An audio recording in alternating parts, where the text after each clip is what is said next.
바둑의 위기10결을 적용하여 한중일의 위기 가능성을 평가해 보겠습니다. 전쟁에 손자병법이 있다면 바둑에는 위기10결이 있습니다. 중국에서 유래했다고 전해지는 바둑의 10가지 비결에는 동양의 병법과 유교와 도교적 철학이 스며들어 있습니다. 그 핵심은 욕심을 피하고 상대 세력에 무리하게 들어가지 않으며 공격 전 자기 결점을 점검하고 선수를 잡는 등 전반적인 전술, 전략적 태도를 포함합니다.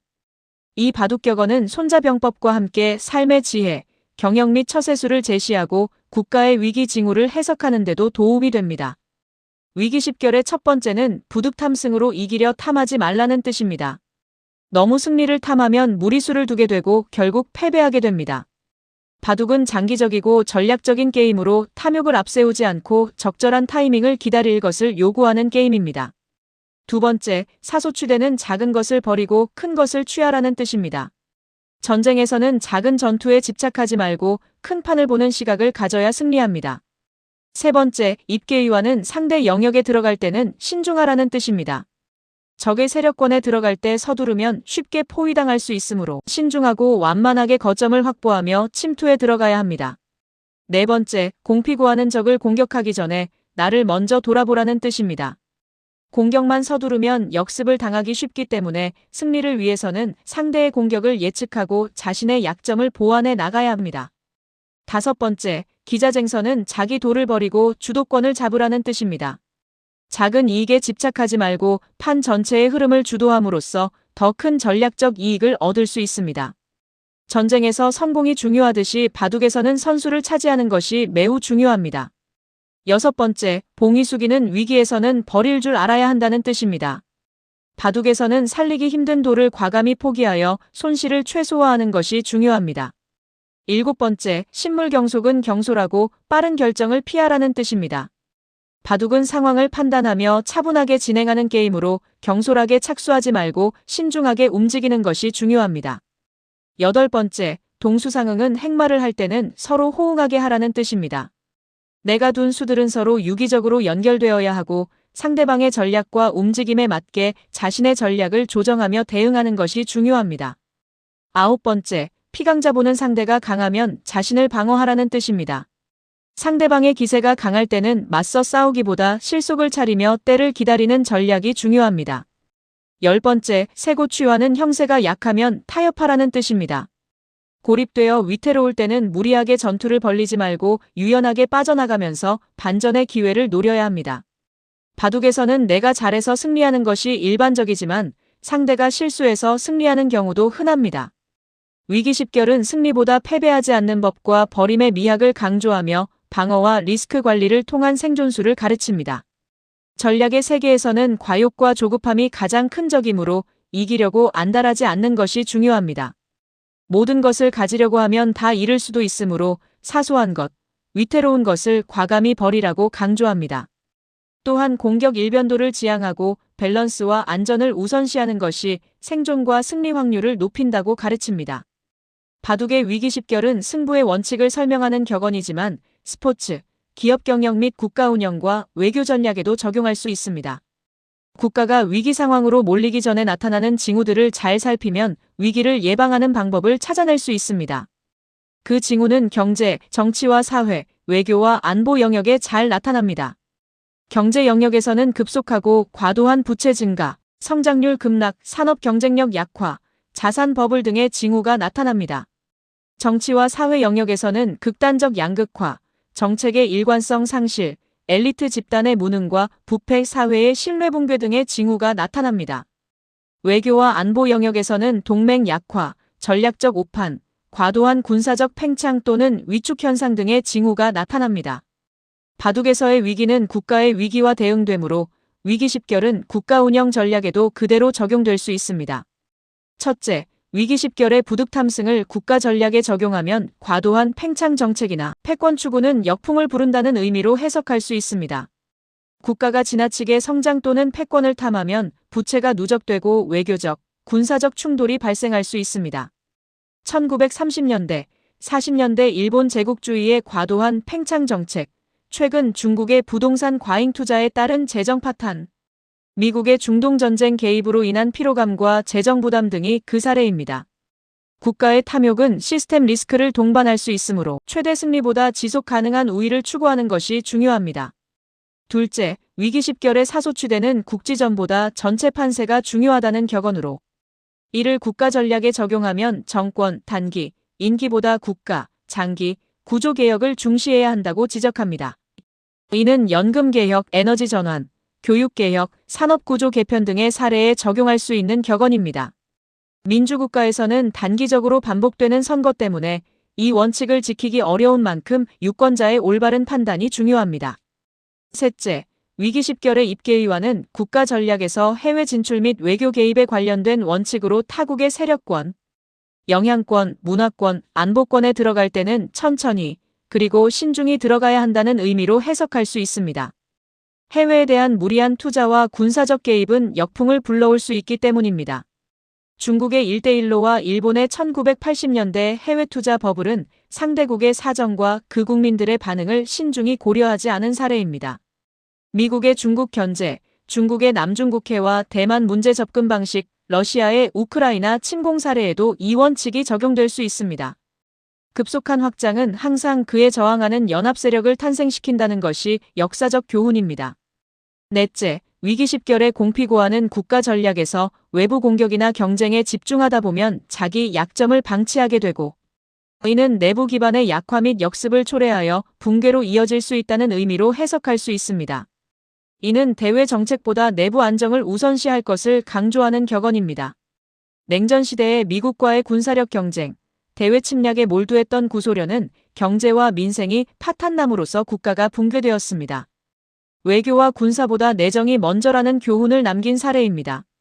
일본의 초고령화와 이에 따른 재정 문제, 중국의 지방부채와 부동산 문제, 한국의 저출산 및 산업 집중 문제 등도 국내 정세를 소홀히 하고 있다는 증거로 볼 수 있습니다. 내부 기반이 취약하면 대외 팽창 정책이 성공할 수 없고 성공한다 해도 오래 지속될 수 없습니다. 다섯째, 위기 십결의 기자쟁선은 일부 손해를 감수해 전체 흐름을 잡아야 한다는 격언으로 이를 국가 전략에 적용하면 단기 손실을 감수하고 미래의 산업, 동맹, 기술에서 우위를 확보해야 한다는 의미로 해석할 수 있습니다. 이는 전략적 선택의 영역으로 사회주의 국가에서 역량과 발전 단계를 무시하고 중후 장대 산업 육성에 집착한 사례 또는 성장, 국방과의 균형을 무시한 채 포퓰리즘과 복지 정책을 밀어붙여 장기 침체를 겪거나 선진국병을 앓게 된 사례 등에서 그 폐해를 목격할 수 있습니다. 북한은 김씨 일가의 독재체제를 지키기 위해 국가 역량을 군사력 강화에 몰빵함으로써 현재 지속 불가능한 상황에 처했습니다. 단기적 손익계산에 치중하면 미래의 주도권 확보가 불가능합니다. 여섯째, 위기 십결의 봉의수기를 국가 전략에 적용하면 위기에서 손실을 인정하지 않으려 하고 구조개혁을 회피하면 더 큰 위기에 직면할 수 있다는 뜻으로 쇠퇴산업, 부실 자산이나 실패한 정책 등을 과감히 정리할 것을 요구합니다. 아시아 금융위기는 이런 전략의 실패에서 비롯되었고 당시 구조조정을 지연한 나라에서 피해가 더 크고 장기화되었습니다. 버릴 것을 과감히 버리지 못하면 체제가 무너질 수 있다는 교훈은 일본의 좀비기업 문제, 중국의 부동산 부실, 한국의 자영업 과잉 현상에도 시사하는 바가 큽니다. 일곱째, 위기 십결의 식물 경속은 바둑에서 흥분에 급히 두면 악수가 나온다는 격언으로 국가 정책에서 감정이나 여론에 휘둘려 충동적으로 결정하면 위험하다는 의미로 해석할 수 있습니다. 단기적으로 인기를 끌려는 포퓰리즘 정책, 급격한 규제 변화와 감정적 외교 등은 장기적 리스크를 수반하므로 경계해야 합니다. 빠른 해법은 대개 값비싼 대가를 요구하므로 국가 운영에서는 속도보다 안정성이 중요합니다. 여덟째, 위기 십결의 동수상응은 바둑돌들이 서로 연결되어야 힘이 생긴다는 의미로 국가 전략에서는 정치, 경제, 외교, 군사 전략이 따로 놀지 않고 서로 통합되어야 한다는 뜻으로 해석할 수 있습니다. 산업 정책과 교육 정책이 불일치하거나 외교 전략과 군사 전략이 충돌하는 사례가 빈번한데 그런 나라일수록 산업화 및 대외 관계에서 큰 위기에 봉착합니다. 미국은 동맹, 금융, 군사 및 기술을 잘 통합하고 있으며 일본은 외교와 산업 정책을 연계시키고 있습니다. 국가는 하나의 유기체이므로 여러 분야가 조화롭게 발전해야 합니다. 아홉째, 위기 십결의 피강자본은 강한 세력과 정면 충돌하지 말라는 뜻으로 이를 국가 전략에 적용하면 강대국 사이에서 생존 전략과 균형 감각을 강조하는 의미로 해석할 수 있습니다. 한국의 경우 미중 사이의 균형, 공급망, 다변화, 동맹과 자율성 병행을 강조하는 격언으로 받아들일 수 있습니다. 중견국 입장에서는 승리보다 생존과 지속성이 더 중요합니다. 끝으로 위기 십결의 쇠고취와는 불리한 상황에서는 타협을 택하라는 의미이니 국가 전략에서 외교적 고립이 치명적임을 시사합니다. 현실 인식 실패와 힘의 균형을 무시한 정책은 충돌로 이어질 수 있습니다. 러시아의 우크라이나 침공은 현실을 제대로 인식하지 못한 채 이루어져 장기화되면서 수많은 젊은이들을 죽음으로 몰아넣고 국내 경제를 붕괴시키고 있습니다. 국제적 고립은 국가 쇠퇴의 시작일 수 있으며 힘의 구조를 제대로 읽지 못하고 잘못된 결정을 내리면 위기를 초래합니다. 이처럼 바둑의 원리와 국가 운영 전략은 유사한 점이 많으며 바둑의 격언에서 올바른 국정운영 교훈을 얻을 수 있습니다. 역사는 바둑의 위기 십결에 언급된 격언들을 무시함으로써 많은 국가가 심각한 위험을 겪은 사실을 증명하고 있습니다. 바둑의 위기 십결을 한중일의 정치 경제 상황에 대입하면 어떤 의미가 있는지, 위험 신호는 어디서 비롯되는지 평가해 보겠습니다. 한국의 강점은 빠른 적응력, 기술 집중력, 동맹 활용 능력 등이고 약점은 정치 변동성, 저출산, 과도한 부동산 의존 등입니다. 한국에서 진행 중인 위기는 구조적 균열이 내부에서 누적되는 유형입니다. 경제적으로는 세계 최고 가계부채 규모, 부동산 의존 성장 구조, 저출산 고령화로 인한 노동력 급감, 제조업의 편중 심화 등 여러 부문에서 위기 신호를 보내며 성장 기반을 점점 약화시키고 있습니다. 정치사회적으로는 극단적 정치 양극화, 정권 교체 심하다 나타나는 정책의 급격한 변동, 연금, 교육, 노동개혁 등의 지연이 국가의 균열을 일으킬 수 있는데 무엇이 문제인지 알면서도 해결을 못하는 상태입니다. 외교 안보적으로는 미중 사이의 전략 선택 압박, 북한 변수, 높은 대외 의존도 등이 국가의 위기를 초래할 수 있는 요인입니다. 한마디로 한국은 외부 충격에 취약한 구조로 단기적으로는 안정된 듯 보이나 중장기적으로 구조위기가 진행 중인 상황입니다. 중국의 강점은 거대한 규모, 막강한 국가 동원력과 산업 공급망 등이고 약점은 대규모 부채, 내부 경직성, 주변국들의 대중국 경계 심화 등으로 외부 확장과 내부 균열이 동시에 진행되고 있습니다. 경제 분야에서는 부동산 시장의 장기 침체, 지방정부의 부채 폭증, 민간기업 규제, 청년 실업 문제 등이 위험 수위에 도달했습니다. 정치사회 면에서는 권력의 집중으로 인한 리스크, 사회적 통제 강화로 인한 소비와 혁신 위축, 중산층 불안 증가 등의 위험 신호가 확산되고 있습니다.